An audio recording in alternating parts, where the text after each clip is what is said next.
To be nobody but yourself in a world which is doing its best, night and day, to make you everybody else means to fight the hardest battle which any human being can fight, and never stop fighting. Tilda Cummings. For many years I felt like a fish out of water, but I desperately wanted to belong in the pond. I grew up wanting to be normal, to fit in and be like everyone else.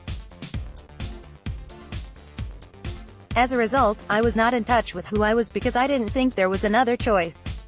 The blueprint was clear: find a man, settle down, and prepare for a family, do the career you've trained all your life for, and climb the ladder because more, status, money, etc. is always better than less. Buy things because they'll make you happy. Be busy because this is a sign of success, even if it means you're stressed and on the verge of a breakdown.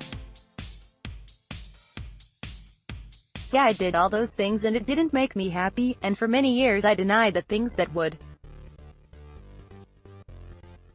I wanted to feel important and successful, so for many years I put off my dream jobs, writing, yoga, and new age hobbies. I didn't want to be the only gay in the village, so I denied my duality. I was desperate to shed all these false goals and the material things I'd collected, which weighed me down. We are inherently people pleasers, so we want to fit in, to not rock the boat, but we also want to be successful and be noticed, try to stand out. It's a competing paradigm that tests our authenticity and takes us further away from who we are. With this pressure to be something else, whether we deny ourselves to fit in or push ourselves to stand out, we're having to be someone else, and that's exhausting.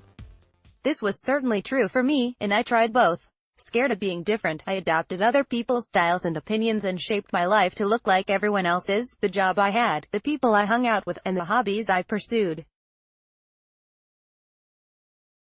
It didn't make me happy.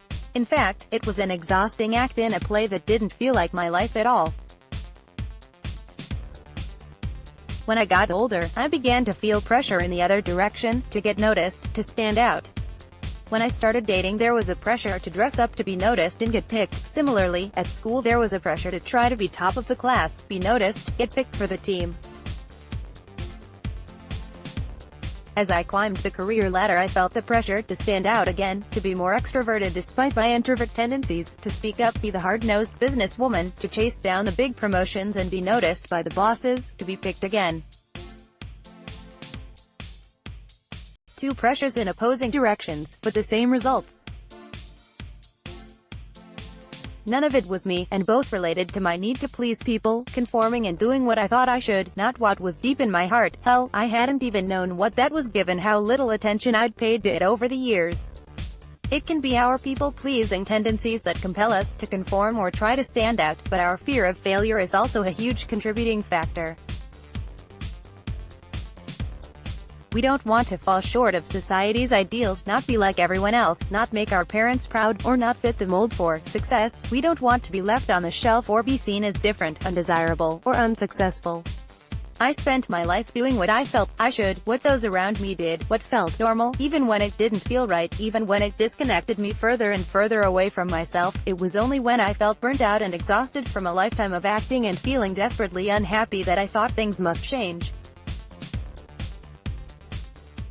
I wanted to be me and find others who were themselves, but I also needed to find out who that me was.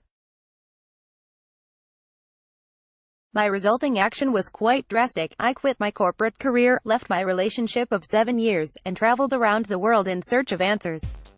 I felt the need to get away from this place I didn't belong in and wipe the slate clean to rebuild my life in accordance with who I really was. A trip around the world isn't a prerequisite for embracing your authenticity, it's actually much simpler. Ask yourself what you used to dream about as a kid, what is it that you admire most about others, what legacy do you want to leave the world, and what are your values, what do you love to do, and do you currently make time for these things? Take a moment to consider what your strengths are and get clear on your values. It also helps to seek out like-minded people. Not only do we feel at ease with them, they help us grow and flourish in accordance with our true selves. This need to fit in or stand out can show up in many ways: sending your child to a certain school because it reflects on your status as a family, taking over the family business because you want to make parents proud, driving a certain car that reflects your importance and status as a human, wearing the right clothes because they are in fashion and or what everyone around you is buying. There's another way, and it involves listening to your heart, not what others say. Follow your own dreams, not those society prescribed. Know who you are and stay in touch with that. Make decisions based on your values and the legacy you want to leave. Rediscover what matters to you instead of worrying about what you think you should be doing. And ensure you prioritize your time based on your true priorities, the ones that make your heart sing.